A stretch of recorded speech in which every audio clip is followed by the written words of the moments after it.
Hi everyone, I'm Stephanie Grover and I'm the director of Access. And today's Access Present webinar, I have with me Bruce Carlton, who is a professor and chair of the Division of Translational Therapeutics in the Department of Pediatrics and Faculty of Medicine at the University of British Columbia.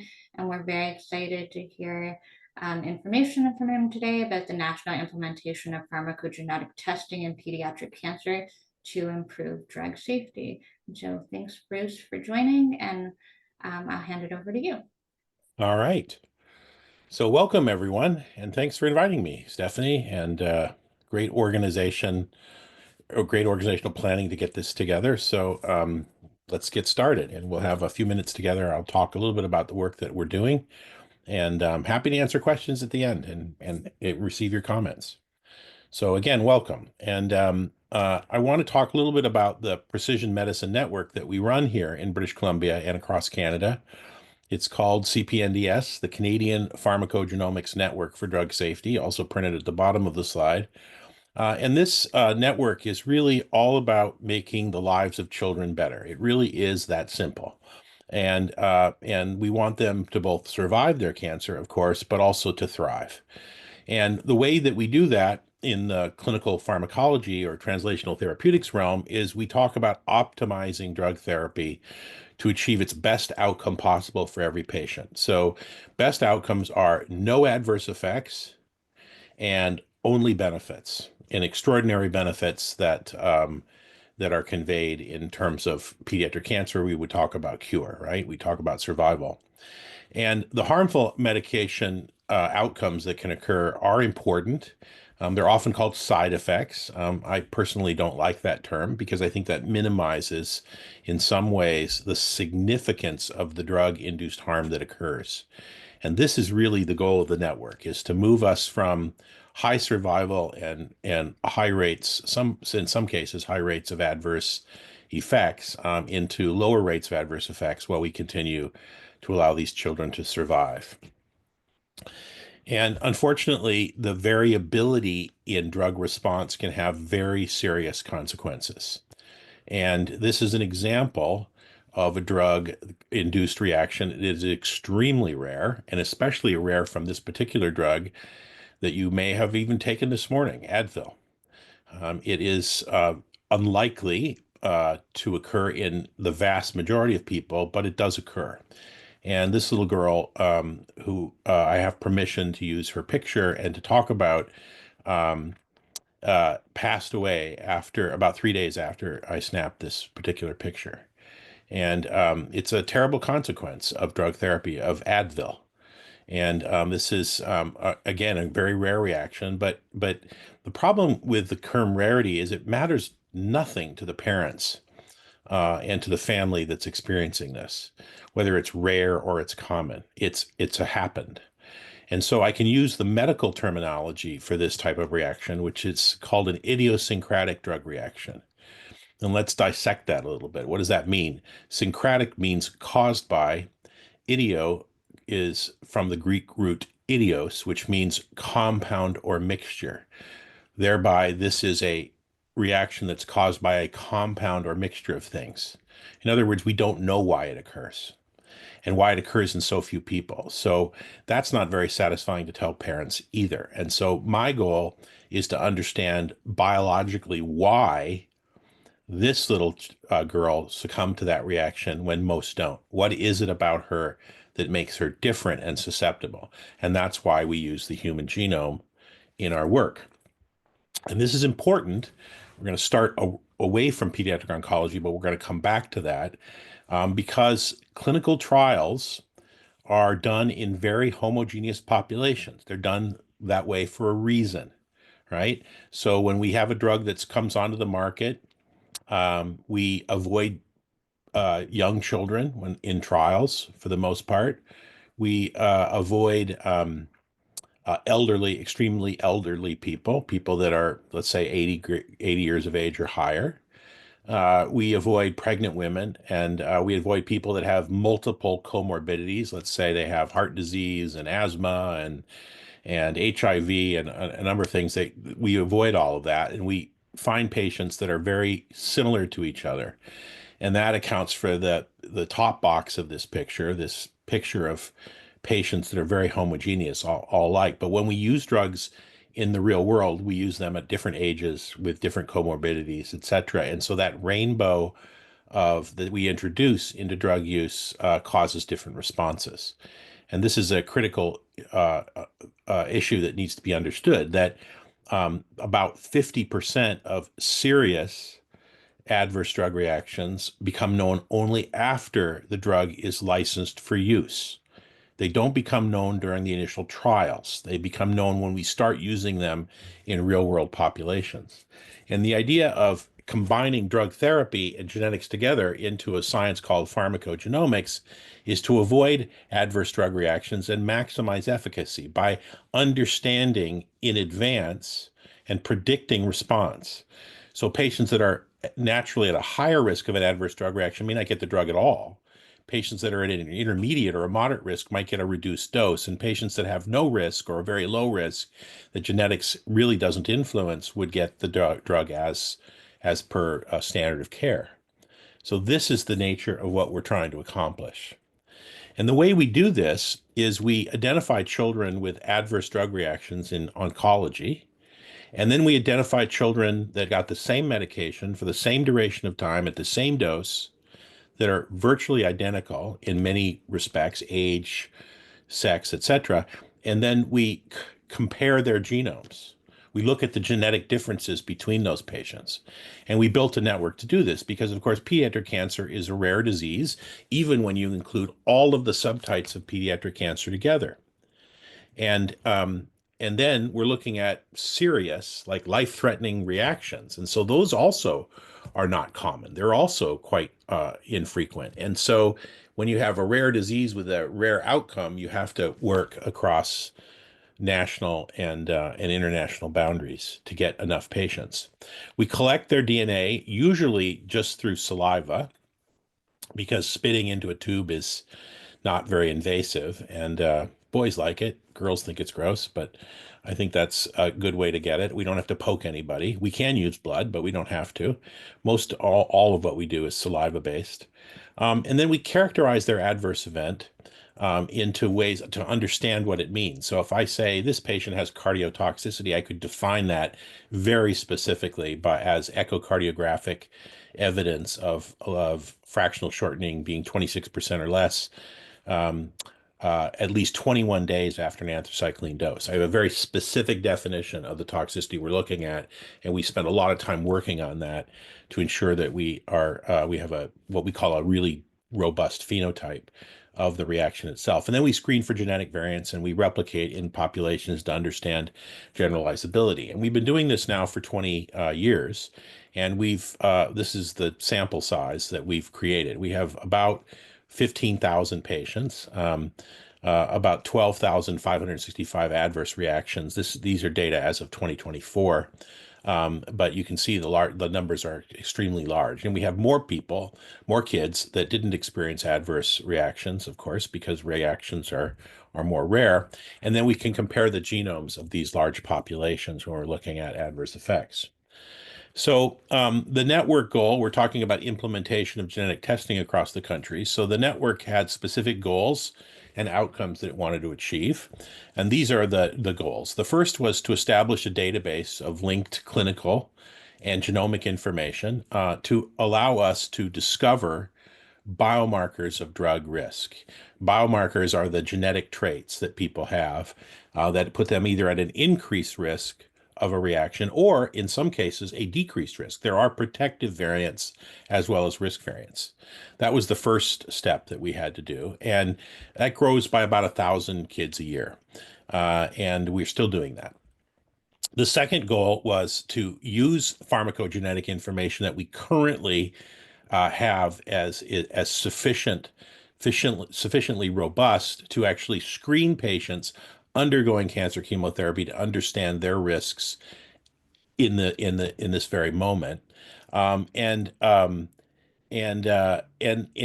implementing testing across the country at sites and giving that information back to clinicians and families to be able to understand their child's individual risk.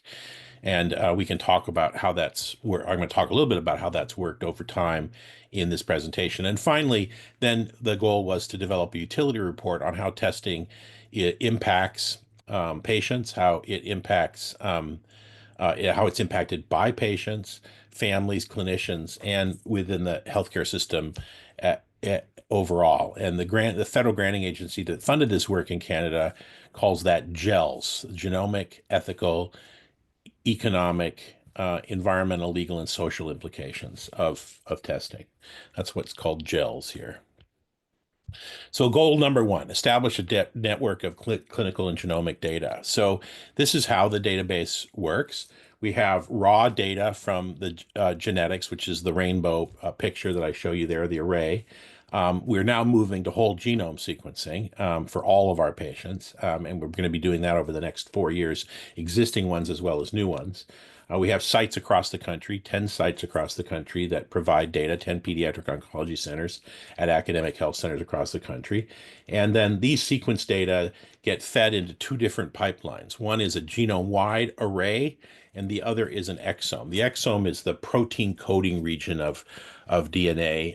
For those that have followed the progression of human genetic information, there was a time when we talked about junk DNA and so forth, and that's all gone by the wayside now. But the protein coding regions at that time were considered the most important regions of the DNA, and they would be focused on that. That's really what the exomes are. But there's much more genetic information that's not junk as well, and that's why the GWAS at the top of the picture here is important. It's genome wide, looks across the genome, and not just in a specific region. So we do both.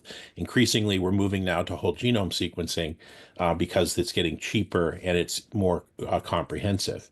We capture the clinical data, we store the data, and then we have an integrated database that now has moved to a hybrid cloud-based system at the University of British Columbia behind the firewall. It's a very robust, secure data system that also has not only the clinical data, but also has the genomic data and analytical tools to process this. These are extremely powerful servers. We're talking about each patient having in the neighborhood of 100 to 150 terabytes of data.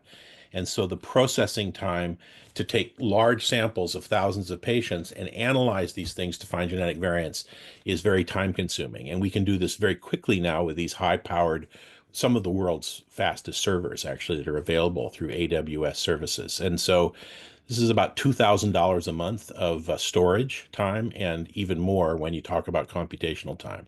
So it's big data, it's big process, and it's really, really helpful. And from that, we've been able to do a number of things that are pretty exciting. We've been able to discover and replicate in independent populations several biomarkers of adverse drug reactions. Vincristine causing neuropathy, L-asparaginase causing hypersensitivity and pancreatitis, corticosteroids causing avascular necrosis, the bone conditions that are common or can occur with the severe bone conditions that can occur with corticosteroid use, prednisolone, for example, and then methotrexate and the mucositis that's related to that, the use of those medications. So we're looking specifically at severe adverse reactions.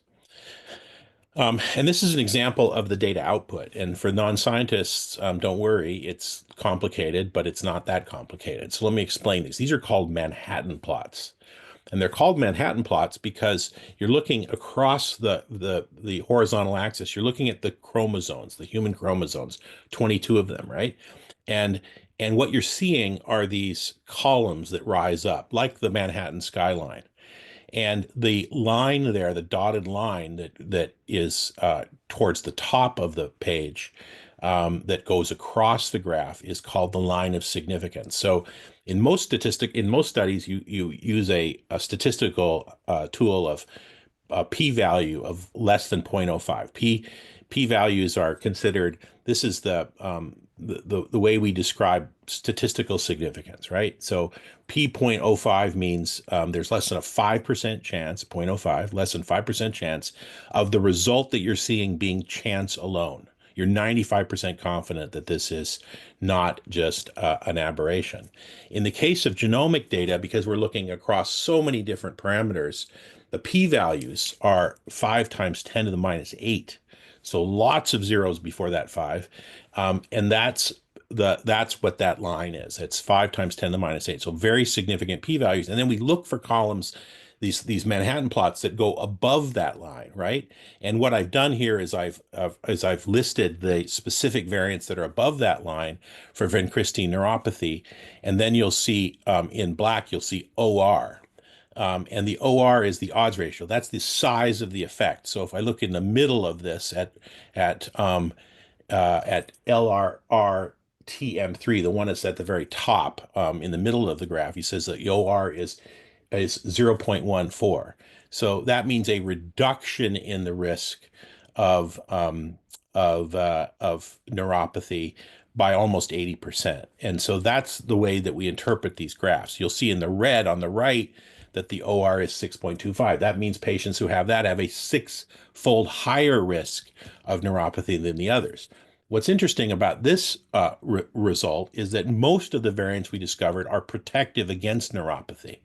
So some patients get the same doses of vincristine and don't have neuropathy, even though 60% of kids end up with some level of neuropathy with vincristine, some don't. And some are protected against it. And what is it about those pathways that that protects them against that? And how could we find that information from those patients that are protected against neuropathy and then use that to give to convey to other patients who don't have those protective variants the same level of protection? That's what the work is all about. And so we do these Manhattan plots for all these different reactions. There's a whole bunch of variants here that have been discovered in a large sample. There's fewer here. But they're interesting. Corticosteroids, we also find value. Pancreatitis. You can see these Manhattan plots are actually really useful ways of looking at things. That's really the first step, is discovery. We've discovered through this 26 different variants that code for adverse reactions in pediatric oncology therapies that we've looked at. The second goal of the network is to facilitate use of data. Now, this is what I just showed you is early research data that is still working its way through the system, but we're planning on implementing some of this in more testing across Canada next year. We're actually working on that right now. But we currently have we have 3 adverse drug reactions that we already provide testing for in pediatric oncology to patients, families, and clinicians across the country. And so the whole goal of this was to train people about how to use these data, what the purpose of the data are, and then to work together to understand how best to utilize information. I would say that in the early phases, clinicians were most concerned about, well, what am I supposed to do?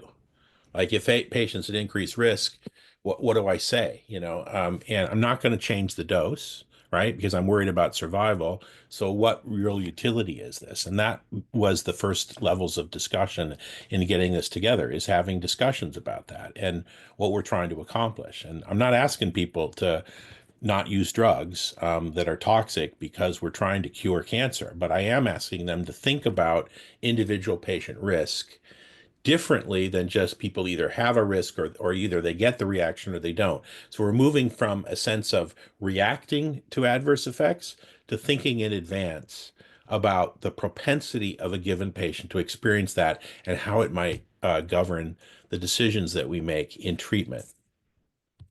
So we had a long series of educational sessions that we developed in terms of concepts of pharmacogenomics as well as pharmacogenetics.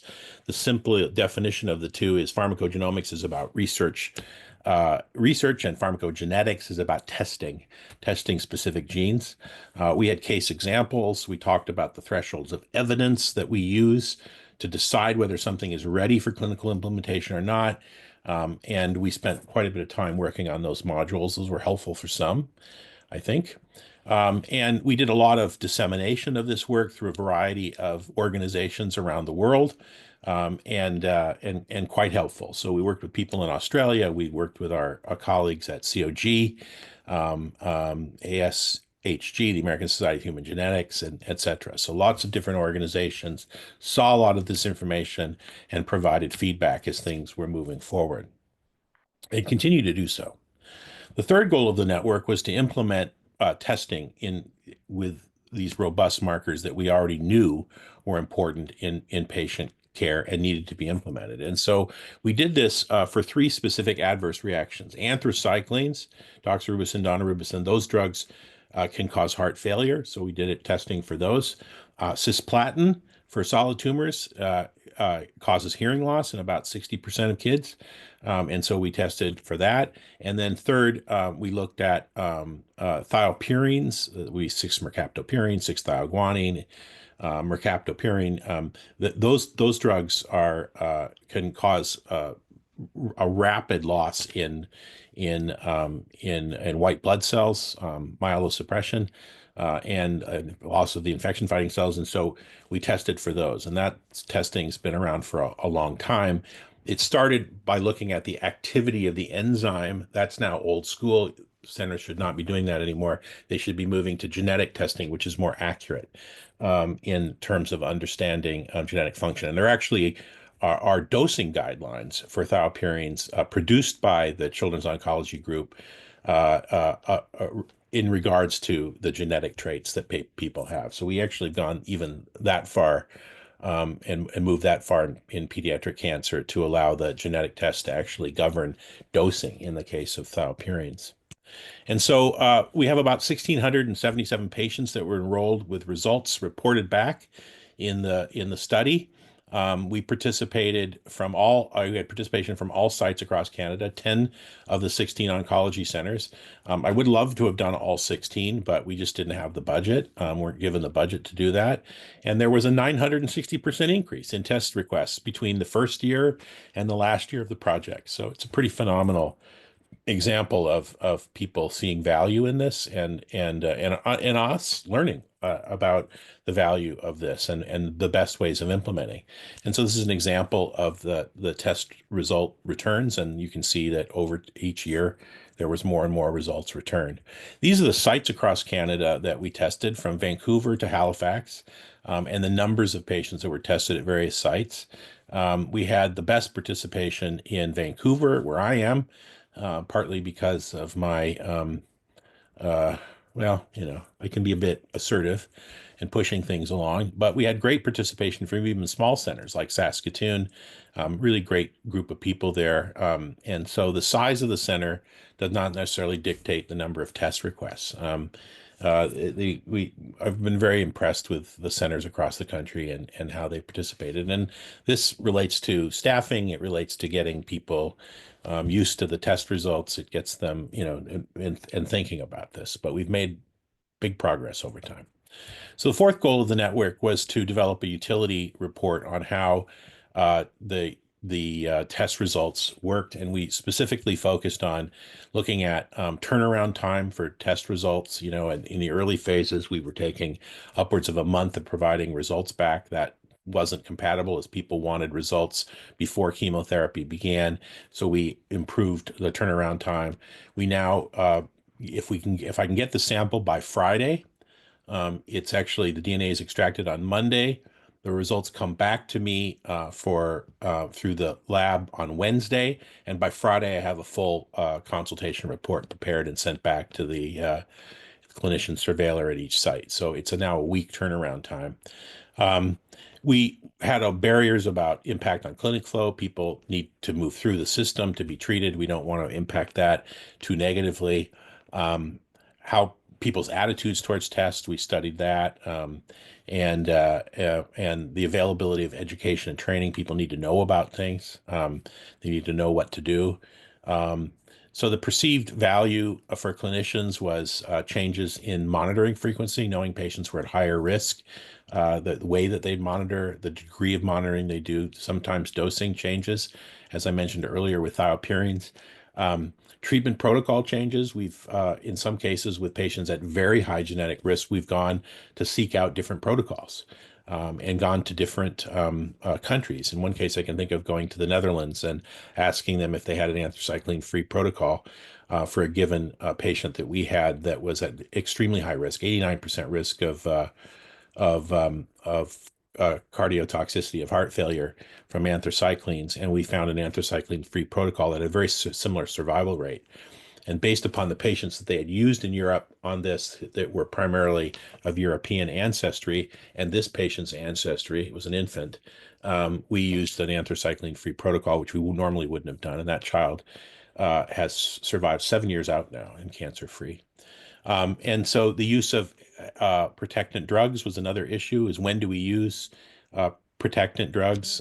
There are lots of discussions about the value of those drugs or the perceived risk of those drugs. So some of that was helped by testing, and a number of others. You can read the boxes themselves. But we prepared a number of we looked at a number of things. We still have some of these things in press, like the cost of pharmacogenetic testing has been written up, but it's not yet been published, but it's in the publication stream. And we prepared this report and have associated a number of publications with that. So the major achievements, I think, of the network itself are that people want to work with us, and we have a number of groups that have expressed interest in furthering the work that's being done and better understanding it. And that would be, for example, our great colleagues at the Children's Oncology Group in the United States. And these are some of the committees that we participate on, and we've worked together on to submit other applications. I said this earlier, we discovered 26 new genetic variants indicative of risk or protection against 5 different adverse events in pediatric cancer. We probably have one of the world's largest cohorts of pediatric patients in a database with both genomic and comprehensive drug outcome data. We do not just collect what the dose that the patient was supposed to receive on the protocol, which is what most agencies do. We collect the actual doses that they got. It turns out to be very, very important.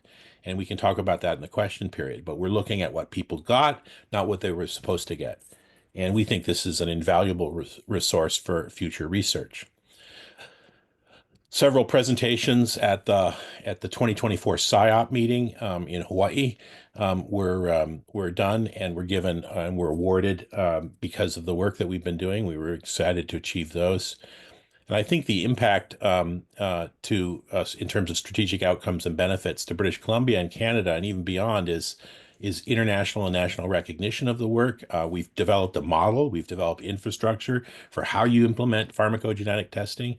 It's not that complicated, it's not that expensive. And we've shown both social and economic benefits to testing in pediatric oncology.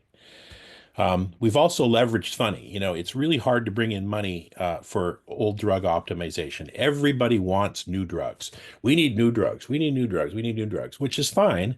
But I'm a guy that wants to optimize the existing therapy. I believe firmly in working with the devil I know versus the devil I don't know. And so I think that pediatric oncologists feel in some ways the same way, that when we talk about replacing anthracyclines to get rid of heart failure, we have to think carefully about that because we don't want to affect that fabulous survival rate that we currently have just in favor of a new drug that might have fewer adverse effects. And I've already told you that clinical trials do not tell us about adverse effects. We learn about them after we start using them. So I'm big into optimization, and that's been a real issue. And we've leveraged quite a bit of funding from the U.S. Department of Defense, from C-17, from the Canadian Cancer Society. Some of our institutions across the country have said, hey, this is really important work. We'll help and can help you leverage funding over time. Other work that's been funded across the country as well as excitingly, a new $18.2 million in new funding that was received just the last few months from Genome Canada and Genome British Columbia. And so we're really excited to continue and build on this work even further with that massive influx of funds. So this is really the way we think about the world. We start at the top with patients and clinicians. What are the problems of drug therapy that we can solve? We discover the genetic differences in patients, we validate those differences, we translate that into practice, and we create solutions. So we go from not just identifying problems, but also finding solutions for these drug-induced problems. That's the goal. It's a solution-finding network. So future directions, things that we need to do and that we're continuing to work on, functional validation of new variants. When I show you these Manhattan plots with all of those columns, I'm showing you a strong association between a drug and a gene, a drug outcome and a gene.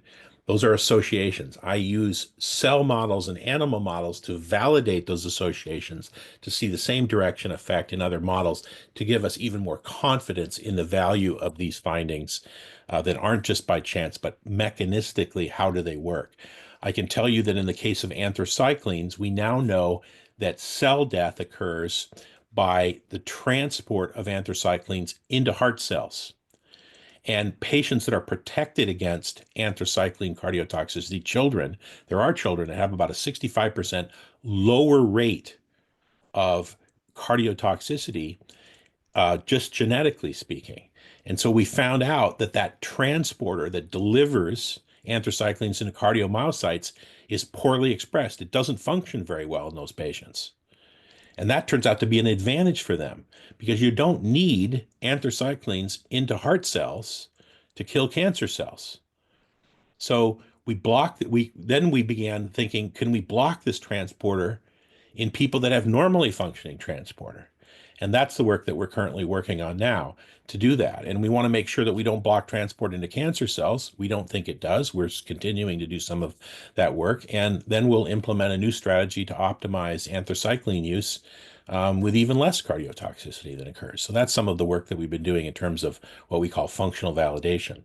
We're expanding the test panel, as I mentioned earlier, from 3 drugs to even more in the next at least 6, maybe 7 or 8 in the next year. And we're transitioning from research testing in my lab to clinical testing through a program called DAP approval, which gives us the ability to do clinical grade testing. I absolutely can guarantee you the quality of the lab results are there, but we have to get certified for that. So that's our next step. We do computer-aided drug design once we determine these targets in the genome that we want to influence with either blocking transporters or whatever. We model those proteins using computer-aided models to look at the 3-dimensional image of the protein and binding sites. And then we look for FDA-approved compounds that are already in human use, already approved for human use, that can actually interact with that protein to create the desired effect that we want. And that's how we repurpose medication. So when I was talking about anthracyclines and blocking transport into heart cells, we can do that with an old antidepressant called dizipramine that has fallen out of favor, but as an antidepressant because there are better therapies available. But this may very well be a very helpful therapy in preventing cardiotoxicity for anthracyclines in the future. So again, number of things that we do. I won't read them all, but this is the last one is genetic testing, I should say, through pharmacies. I've been working on genetic test panels for drugs for all sorts of drug classes, mental health drugs, heart medications, diabetes medications, etc., and creating panels that patients can purchase at community pharmacies. And have genetic testing done. Most of these panels that are available are several $100s or more. The panels that we're working on would be $40. So much more accessible testing in the future for to serve wider groups of patients. I'm going to stop there, I think. We can talk about other things if you want. Lots of people have been involved and have worked hard on this. It's not just me. Thanks very much for your attention. I'm happy to answer any questions or hear any comments. Or talk further. Always have some. Thanks so much, Bruce. So for anyone who may have questions, there are multiple ways to share them with us. They can be shared in the chat, in the Q&A function, or if you would like, you can raise your hand and we can help for you to ask Bruce the questions directly. So, Michael, do you want to go ahead and unmute yourself? Sure. Just as first of all, great presentation as always, Bruce. Bruce, I wonder if you could, in terms of the implementation, I'd just be curious to your thoughts because you have a lot of international experience as to how we sit in Canada for a pragmatic implementation of these findings compared to, say, European partners, US partners, Asian partners. And comparing to Asian partners, that might be fair because I think the Taiwanese are way ahead of us on this. But just your thoughts on how Canada sits internationally. Well, I mean, it depends upon the area. If we're talking about pediatric cancer, we're way ahead. And if you're talking about human leukocyte antigen testing for serious skin reactions like Stevens-Johnson syndrome, the Emily picture that I showed at the beginning of the presentation, the Asian countries are way ahead. And so so it's a good point that you bring up, Michael. And I would say that several years ago, a reporter from Science Magazine contacted me, and we had a chat about genetic testing in pediatric oncology. And this was quite a few years ago. But she said, I'm having trouble hearing from anybody in the United States that thinks that genetic testing is ready for prime time in pediatric cancer. They say more research has been done. So what is your response to that? And I said, you go back to them and you ask them what evidence they want. I mean, we've been very, very good about this. We've published in the top journals in the world: Lancet, New England Journal of Medicine, Nature Genetics, arguably the fourth leading medical journal in the world. We've replicated these findings in multiple populations. We're not just throwing genetic testing out there without any evidence backing it. So I want you to go back to those people and ask them what evidence they want beyond what we've already done. And so she did that, which was nice of her to do that. And she called me back and she said, every single one of them said, well, I'm not an expert in the area. I just know that more evidence needs to be generated. Well, then you shouldn't be saying that because you don't have the evidence base to make that statement. So there was a feeling, this is many years ago, that this just wasn't ready, that we're not ready for this. I think we have to rethink our modeling here, which is everybody has a typical response, and then there are these tails of people that have these unusual responses, and so we if it happens, it happens. It's rare. It's not that big a deal. Now we're into preemptive thinking about this. If you know the risk is higher to begin with, what do you do differently? That's an uncomfortable question if you've not ever had to answer that before. But we're forcing the question, and we're going to find answers to that. That's the goal, right? And thiopurines are a good example of where we've actually developed dosing guidelines based upon both TPMT and NUDT variants in the genome. So we know exactly the metabolic phenotype of patients based upon their genetics and what dose to use. And that's where this is all heading. I hope that was sufficient answer to your question. Very helpful. Thanks, Bruce. Jeff, would you like to unmute yourself? Thanks, Bruce, for another great talk. Interesting, yesterday at our tumor board, we were discussing a patient who many years ago had received anthracyclines about 300 milligrams per meter squared. This was before we used dexrazoxane and had any access to the pharmacogenomics testing, and now has developed a second malignancy that's probably going to require another 300 milligrams per meter squared of anthracyclines, and talking about how to integrate your pharmacogenomics stuff with anthracyclines and with the use of dexrazoxane for cardioprotection. I wonder if you're getting any emerging data that looks at those two factors together. Yeah, I mean, interestingly enough, and I don't want to poke a sacred cow, but the data that we've generated on dexrazoxane and the data that I've read on dexrazoxane isn't that impressive. I mean, it is the only cardioprotectant that we have that's licensed for use, but I wouldn't say that it is cardioprotective in everyone that gets it, obviously, and that's concerning to us. And so we've used it in a number of cellular-based models that Paul Burridge at Northwestern did, where we looked at risk profiles of patients. So for everyone else, what we did was we drew blood from patients that had specific risk and protective variants for anthracycline cardiotoxicity. And then from those peripheral blood cells, we grew cardiomyocyte clones. We grew the heart cells. And then we exposed those cells to a variety of concentrations of anthracyclines to see if we could induce cell death by increasing concentrations, and we did. So in that way, we've confirmed that these variants are risk variants or protective variants, that patients with protective variants could be exposed to higher concentrations without risk. And then we began looking at dexrazoxane, and to be honest with you, it didn't really work in the modeling.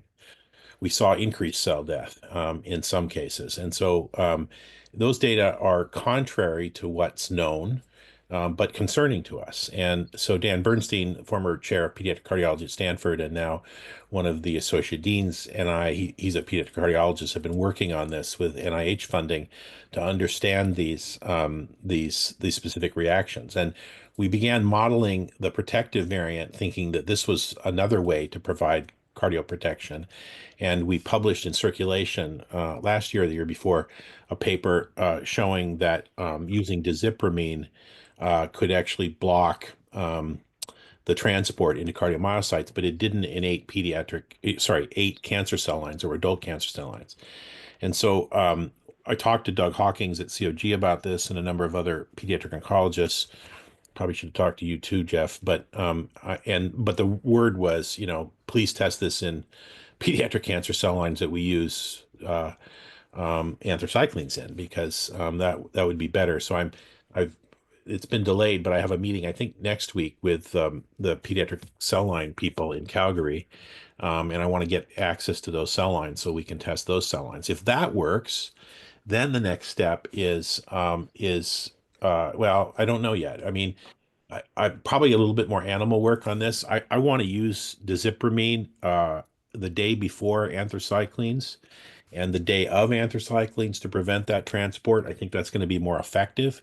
But we don't, we need a bit more data to do that. I mean, we're working with a really conservative group, which is good. So that's sort of our overall strategy, because we haven't really found that dexrazoxane is cardioprotective, at least in the cell lines that we've been doing, but dizipramine is. The worry I have about dizipramine, by the way, is anthracyclines increase heart rate, for those that don't know on the call, and as does this dizipramine. So if you're, there are concerns about that, and so doses are important to figure out, and so we're not quite there yet. We need more funding for this work, but that's sort of the one thing. The other thing that has been shown up, Jeff, is walking on a treadmill during anthracycline administration seems to lower the risk of cardiotoxicity. I don't know if you've been familiar with that work. That's something that we've seen in the literature in patients that are at higher risk is using treadmills during treatment, during infusions to reduce. Perhaps it's just pushing the drug, quicker through the system. I don't know if you've seen that literature, but it's pretty convincing, actually. I haven't. I can imagine going to our clinic administrators trying to get treadmills in there. Yeah. Thanks, Bruce. It's great. Yeah. Thank you. Daniel? Hi. Thanks so much. It's a really interesting topic. I mean, I guess I've got to declare as someone who is super interested in the science, but still a little bit skeptical / unclear about how to actually implement this in clinical practice. And I guess my questions are related to that in twofold, which is one, in terms of kind of rare drug-related side effects, obviously you showed some associations with significant hazard ratios, but I just wonder in terms of the number of patients needed to screen, if you have a kind of rare drug event that is 1 in 10,000 and you have a gene association that doubles that risk, obviously it's still a very, very rare event. So I'd wonder if you could just sort of comment on, is there going to be a world for routine screening and then saying we're going to avoid drug X or Y completely because of your increased risk of severe outcome, whatever it is, albeit that that's still extremely low risk. And then I guess my kind of other question is for the more common drugs that we use, chemotherapies that cause hearing impairment or anthracyclines that cause cardiotoxicity. I must confess I'm still a bit unclear what to do with pharmacogenomic results if we get them when I don't have a way of actually changing the patient's therapy to take that drug out without potentially compromising their cancer therapy in the first place. Yeah, both really important questions. The first question about rare adverse events, I think that when we power these studies, we power them for odds ratios of 3 or higher. and the association being that there's a threefold risk or higher. That's pretty impressive, actually, given that the association between high cholesterol and heart disease has an odds ratio of 2. And we spend $4 billion a year on statins, with an association that's actually a full magnitude lower than what we're talking about.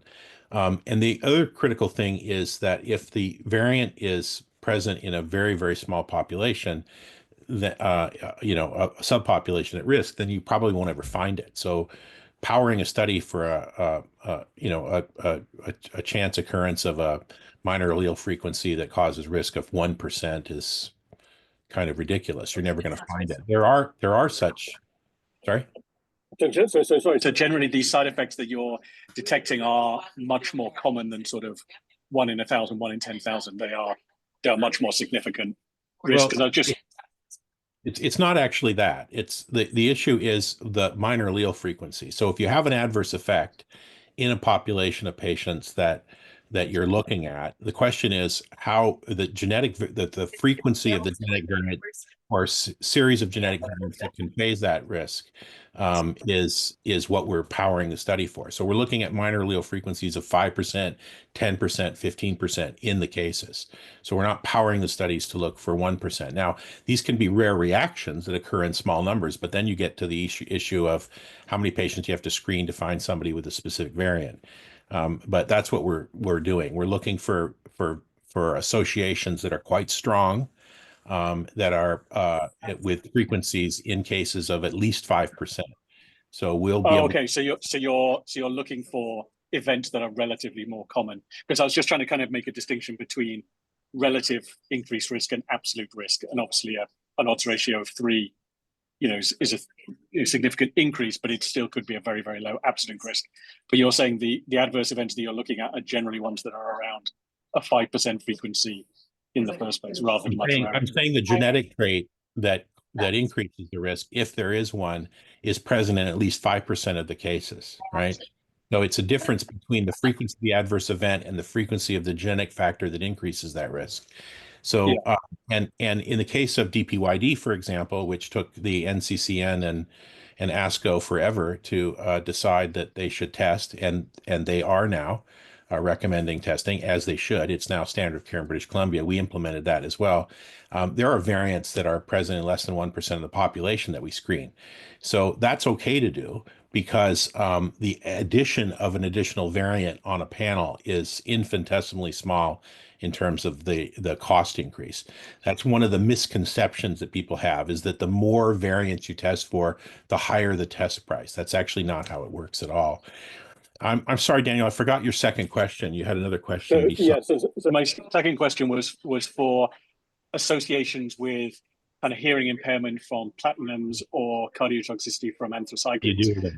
The challenge I have is, what do I actually do about that when, in terms of the therapy, I've only got evidence that is the right treatment, and I haven't got any evidence that I can safely drop it out without compromising upfront anti-cancer.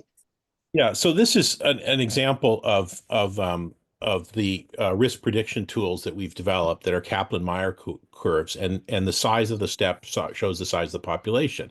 So I'm not telling people what to do. This is an early model that we developed that's now being updated, but you can see that most patients fall in the 21% risk. So for patients that are at lower risk because they possess a protective variant, the information to the family is good news. Your child's at lower risk. Now, most patients would look at this, or families look at this and say the risk is 14% at the low end and 89% at the high. That seems pretty high. Yeah, well, we're using potent pharmacologic agents at high dose to prolong your child's life. So we're not talking about 1 or 2% chances here. These are genetic risk factors. And so one of the issues that the other issue is, if patients have, Down syndrome patients have higher risks of baseline cardiomyopathy. That would be a patient with if they had a higher genetic risk, I'd be more worried about. So I think it's about monitoring mostly at this stage, not about dose changes and not about eliminating. We did have a patient, though, in British Columbia, 89% risk, 11-month-old mediastinal neuroblastoma. We were worried about that patient because of radiation to the heart, and then following up with anthracyclines. And that's when we use the anthracycline-free protocol from Utrecht. So, I think that we're in that stage, Daniel, of trying to learn about what to do about these things.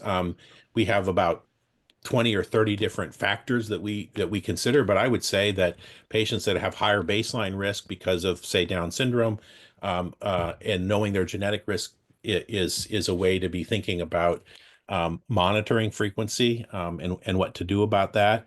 Same with hearing loss. I think that we've been we are concerned. I don't have a dose, and I don't believe we should be reducing doses at this stage, but we did do some interesting work on cisplatin. I'll just show you quickly. Here's the cumulative incidence of ototoxicity stratified by dose intensity. So if you look at, between 75 and 100 milligrams per meter squared, you see that all the yellow and the red lines all correspond to rates of ototoxicity that stabilize at around 75%, starting at about 8 months after cisplatin therapy begins. It's not the cumulative exposure of cisplatin that's the concern. It's actually because they get hearing loss before they finish treatment. And you can see that there's another group down there that has a much lower incidence of ototoxicity that received the same dose, but over 5 days, 20 milligrams per meter squared over 5 days instead of 100 milligrams per meter squared over 1 day, for example. And so I was talking to Doug Hawkins about this and said, this is quite interesting. What's the evidence to support the need for 100 milligrams per meter squared? It's convention. There isn't really any data to support that. Now, I'm not suggesting for a moment that we should move to 20 milligrams per meter squared without a trial. And who wants to do that trial and risk survival? So there are challenges to this, but it is quite interesting. If you look at genetics of TPMT, now again, numbers are very small because these are very infrequent variants, which gets to your first question. You can see that the patients who have the risk alleles, actually, it's more important if they're getting dose intensified cisplatin than if they're getting lower intensity cisplatin, which is another interesting finding. So again, we're learning together. We're trying to figure this out. I think this is valuable data. We published this, by the way. This is already published, and that's really the goal. Thanks for your question. Thanks. So just, sorry, super brief. BC is routinely offering So Daniel, pharmacogenetic screening. Daniel, sorry, I'm gonna have to take another question, but any questions that aren't able to be answered on the call, we will make sure to circle back to. And we'll provide information about how to. There are just 3 people waiting in queue. So sorry about that. Next question, Bruce, came from someone anonymously. Thank you and great presentation. Could you comment regarding the transition to genome sequencing? Are there any future plans to report the pharmacogenomics like this CYP450 enzymes back to patients clinically? Yeah, so what we're doing right now, so the evolution of genetic technology is that arrays and exomes were much cheaper than whole genome sequencing, where we could get a better picture of the data. And that is now changing. So we're down now. In the early days, 20 years ago, when we started this, an array would cost about $1,000 to $2,000 per patient. Now it's down to $50. So the whole genome is down to around $700 now per patient. So we just got money to do whole genome sequencing on everyone. With 150 terabytes of genetic information per patient, it's just a massive amount of data. And pulling out information on cytochromes is a task because it's not just like Google. You can't just type in P450, what's the function for 2D6 and then provide that back to the patient. But that's where we're going. Okay, so we get the whole genome data. We have this cloud-based AWS servers that can do all of this. We'll have an AI tool probably in year 6 or 7 from now that will be able to pull out that information and provide that back to clinicians and patients. Absolutely. So that's where we're going, and that's what the 18 million is being used for. So thanks, Bruce. The next question was, great talk. You mentioned the use of ancestry in one of your case examples. I wonder if you can expand on the role of ancestry in pharmacogenomics and how you determine it in your program. Is it self-reported ancestry or genetic ancestry? Right. So ancestry is important because different ancestries carry risk and protective variants with different frequencies. So Dr. Reeder mentioned early on about Taiwan, China, Malaysia, Singapore, Vietnam, Thailand. They all have very robust genetic screening programs for HLA variants that put patients at risk of Stevens-Johnson syndrome and other severe cutaneous reactions because the frequency of those risk variants are higher. It's not zero in North American population, or sorry, I should say European ancestry populations, and the variants can differ between ancestry. So that's why we look at ancestry. We collect self-report ancestry because that helps us understand as we're working through building these cohorts, do the analysis, what types of patients we have, but we also use genetic data to understand ancestry. And about 20 some odd years ago, we published a paper looking at the difference between self-report and actual genetic ancestry, and it's pretty much dead on. People are accurate about their ancestry, and people that are both, let's say, European and Chinese show up right in the middle of those two population groups.